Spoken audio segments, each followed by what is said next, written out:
প্রথমে আমরা একটা রেক্ট্যাঙ্গেল শেপ দিয়ে ছোট একটা শেপ তৈরি করে নেব। দেন এটা অল্টার ক্লিক করে আমরা এখন কপি করে নেব।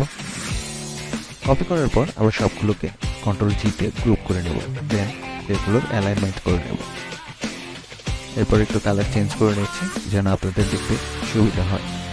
দেন আবার অল্টার ক্লিক করে আমরা পজিশন মতো এটাকে কপি করে নেব। আমাদের কাঙ্ক্ষিত অবজেক্ট কপি করার পরে আমরা সেইটাকে চাইলে পরবর্তী আরেকটু বাড়াইয়ে নিলাম এবং এবার আমরা একটু কালার চেঞ্জ করে নিব। অবশ্যই যেন আপনাদের ডিজাইনটা যেন একটু সুন্দর হয় এই জন্য।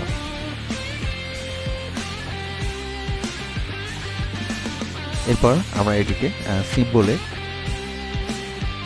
সেভ দিব। এটা সিম্বলের অবশ্যই একটা নাম দিতে হবে।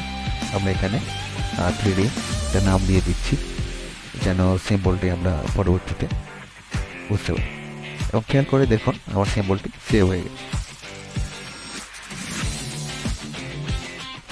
এখন আমরা একটি ইলিপস টুল দিয়ে একটা সার্কেল শেপ ড্রয়িং করে নেব। দেন এটিকে আমরা একটা লাইন টুল নেব। লাইন টুল দিয়ে আমরা এটিকে কেটে নেব। আর পার্টনার ইউজ করবো অবশ্যই কাটার জন্য। অবজেক্ট দিয়ে কাটতে আমরা পার্টনার ইউজ করি।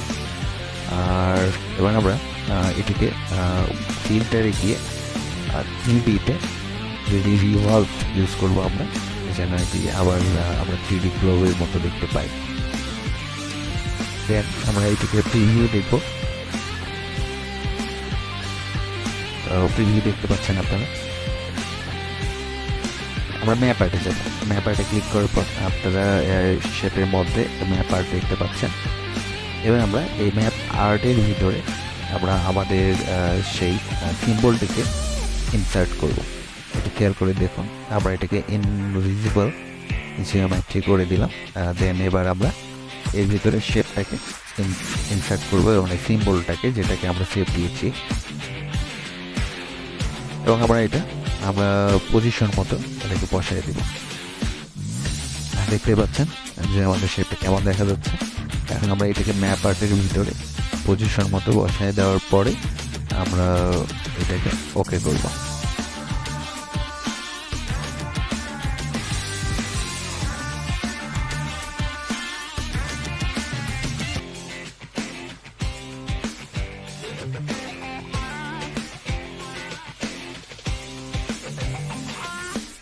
দেন আমরা এখানে দেখতে পাচ্ছেন সবকিছু ওকে করে দেওয়ার পরে আমরা এটাকে অবজেক্টে গিয়ে এক্সপান্ড করে নেব, যেন প্রত্যেকটি অবজেক্ট আমরা সিলেক্ট করতে পারি।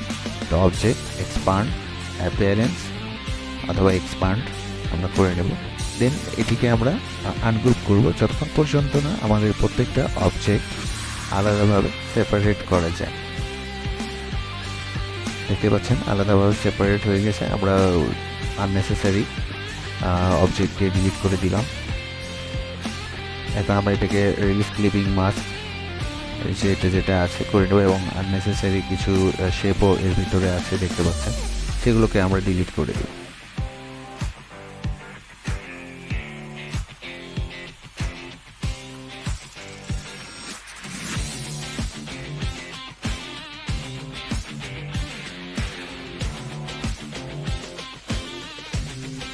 আমাদের আননেসেসারি অবজেক্টগুলোকে ডিলিট করার শেষে আমরা এটাকে আবার অবশ্যই ডিলিট করার শেষে আমরা এটাকে গ্রুপ করে নেব।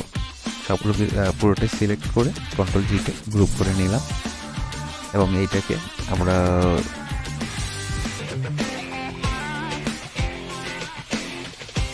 কপি করব। কাজটা শেষ হয়ে গেলে আমরা এটাকে কপি করব।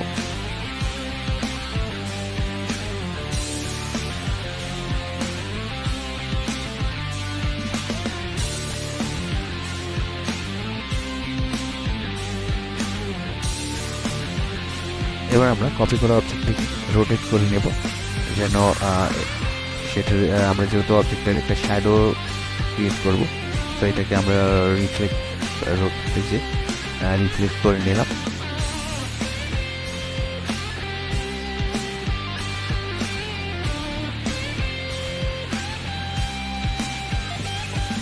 এবার আমরা এই অবজেক্টের টাকে উপরে একটা শেপ দিয়ে মাস্ক করব এবং মাস্ক করতে আমরা অ্যাপিয়ারেন্সে যাব,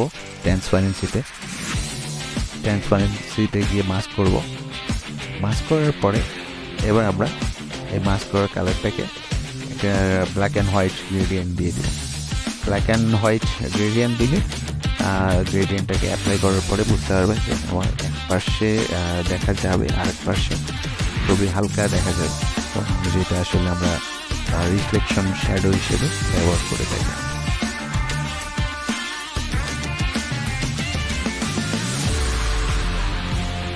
এবার গ্রেডিয়েন্টটাকে আমরা অ্যাপ্লাই করতেছি।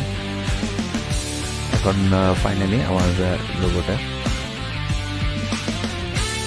তৈরি হয়ে যাচ্ছে। Okay, thanks for watching, bye by.